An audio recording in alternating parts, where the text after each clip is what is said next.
یہ موبائل خریدنے کا پیسہ ہے, یہ موبائل 15,000 کا ہے, میرے پاس 15,000 روپے ہیں بھی, لیکن اس کے باوجود بھی ہم 5,000 دے کر 1,000 روپے مہینہ ہم بعد میں آپ کو دیں گے, تو یہ چیز جائز نہیں ہے. آج قدم قدم پر ایسی برائیاں ہمیں دیکھنے کو ملتی ہیں. آج ہم حرام کے کس لقمے تک پہنچ چکے ہمیں پتہ نہیں ہے. ہم نماز بھی پڑھ رہے ہیں اور حرام لقمے بھی کھا رہے ہیں.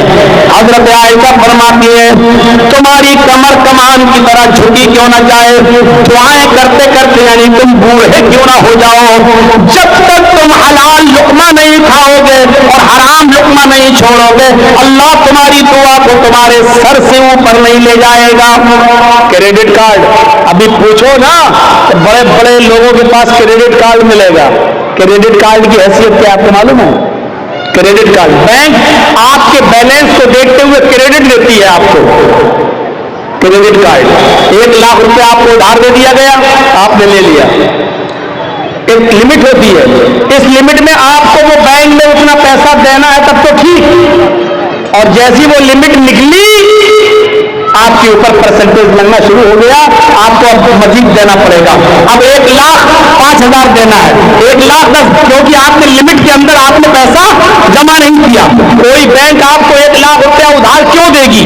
آپ کو کیوں دے گی 2 لاکھ؟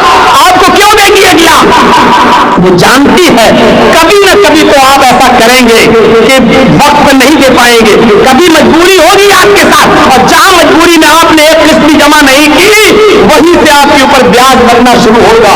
اسی لیے علماء نے بالاتفاق فتویٰ دیا ہے کہ کریڈٹ کارڈ بنوانا جائز نہیں ہے اور کریڈٹ کارڈ ناجائز ہے. اب آپ اندازہ لگائیے. تو ہمیں یہ علمی یہ مدرسوں سے یہ چیزیں ملیں گی آپ کو, یا گہرا مطالعہ کیجیے. آج ہر زبان میں کتابیں چھپ چکی ہے, ہر زبان میں کتابیں آ چکی ہیں.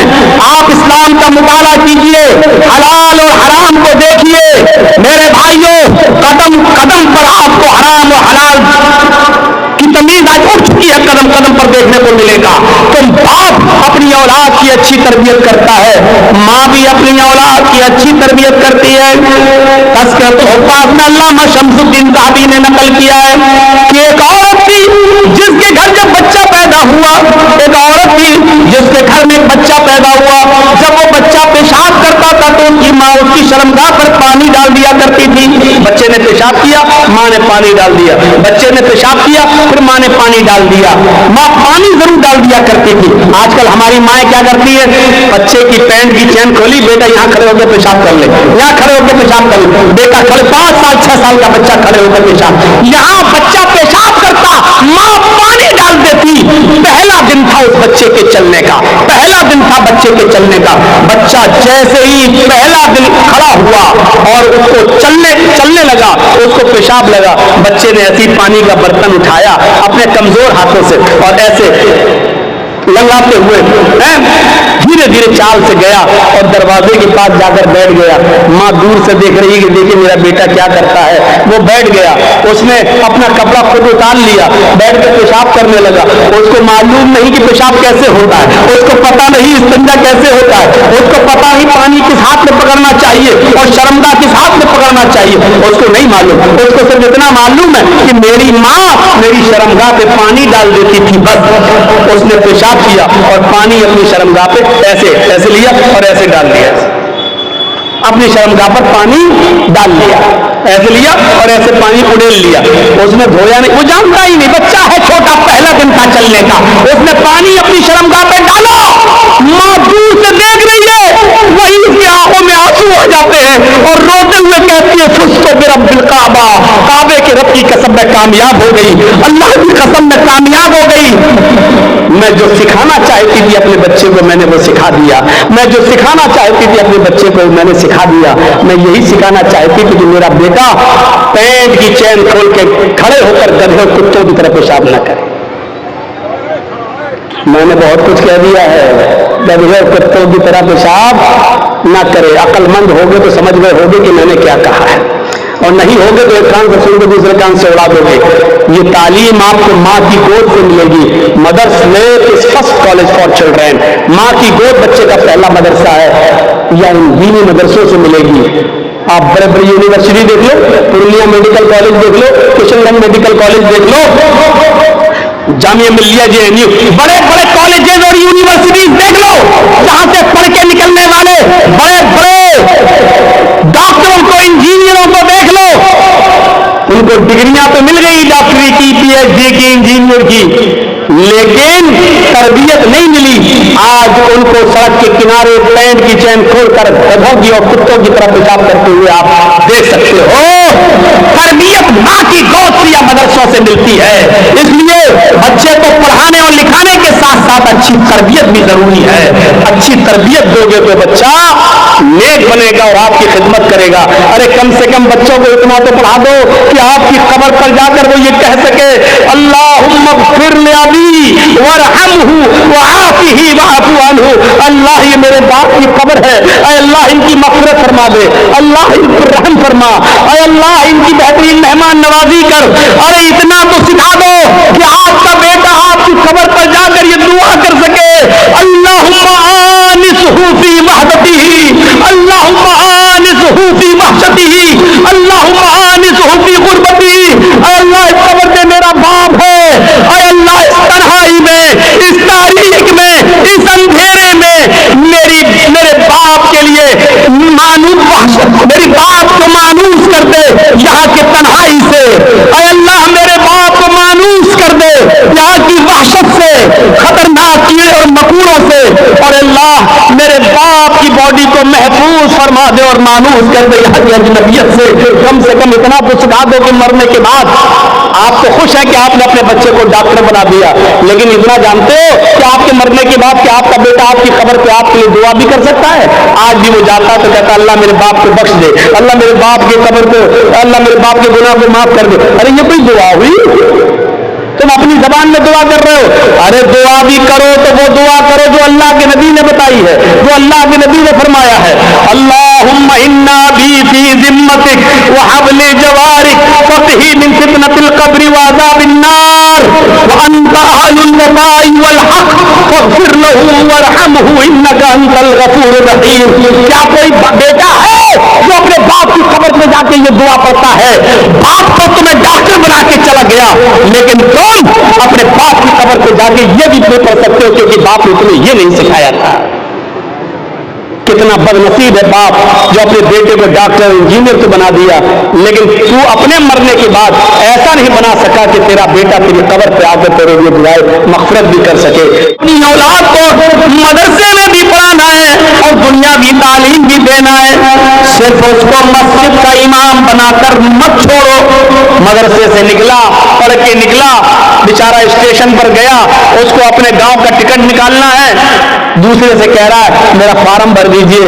اس بیچارہ دوسرا آدمی اس کا فارم بھر کے سمجھ رہا ہے لڑکا جاہل ہے, فارم نہیں بھر پاتا ہے, جاہل ہے. 8 سال مدرسے میں, 10 سال مدرسے میں پڑھنے کے بعد بھی ہمارے مدرسے کے بچوں کو ریزرویشن فارم بھرنا نہ آئے اور دنیا والوں کی نظروں میں وہ جاہل کہلائیں, تو یہ بھی ایسا بھی نہیں ہونا چاہیے. آج مدرسوں کو اتنا اسٹرانگ کریے میرے بھائیوں کہ وہاں کمپیوٹر کی بھی تعلیم ہو. جرجیت صاحب کا ایک دور تھا جب آپ کے علاقے میں اور یہاں جب آتے تھے تو اٹیچی بھر کے کتابیں لایا کرتے تھے.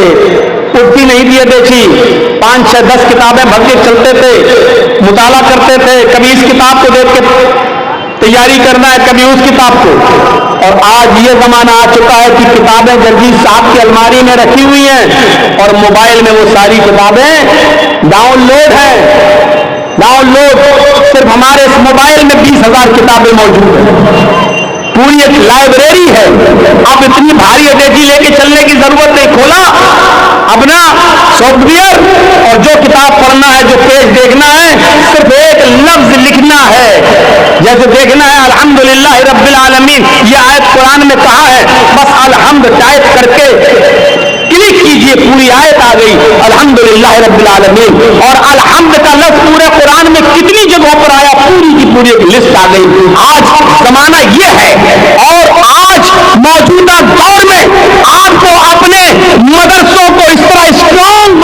اور مضبوط بنانا ہے کہ آپ کے بچے دین کی تعلیم بھی حاصل کریں اور کسی یونیورسٹی میں جائیں تو ان کو چیلنج دے سکیں اور ان کے چیلنجوں کو سن کر ان کو جواب بھی دے سکیں۔ میرے بھائیوں، مجھے وہ دور یاد ہے اور آج بھی وہ دور کو میں سوچتا ہوں تو فخر کرتا ہوں جب ایک بار دلی کے جامعہ ملیہ میں ہمارا فنکشن تھا اور مجھے مہمان خصوصی کے طور پر بلایا گیا تھا دلی کی جامعہ ملیہ میں، اور وہاں کے اسٹوڈنٹ سے جب میرا خطاب تھا تو جانتے ہو لاسٹ میں ادھر ٹائم دیا گیا تھا مجھے، تو ایک لڑکی آئی تھی جامعہ ملیہ کی، کمیونسٹ خیال کی تھی، شاید وہ کسی مذہب کو نہیں مانتی تھی، وہ آ کر اس بیچ میں کہتی ہے کہ اسلام 1400 سال کا پرانا ہو چکا ہے، اسلام کو بھی موجودہ حالات کے تحت بدلنا چاہیے، کچھ چینجنگ آنی چاہیے، ہر چیز جب پرانی ہو جاتی ہے تو اس کو ریجیکٹ کر دیا جاتا ہے اور اس کی جگہ پر نئی چیز لائی جاتی ہے۔ اس نے مثال دی کہ جب مکان پرانا ہو جاتا ہے تو اس کو گرا کر نیا مکان بنایا جاتا ہے، جب ٹیبل پرانی ہو جاتی ہے تو اس کی جگہ پر نئی ٹیبل آتی ہے، کتابیں پھٹ جاتی ہیں تو نئی کتابیں لی جاتی ہیں، مائک پرانا ہو جاتا ہے تو نیا مائک لایا جاتا ہے، ہر پرانی چیز کو ہٹا دیا جاتا ہے اور نئی چیز کو لایا جاتا ہے۔ لہذا اسلام بھی 1400 سال کا پرانا ہو چکا ہے۔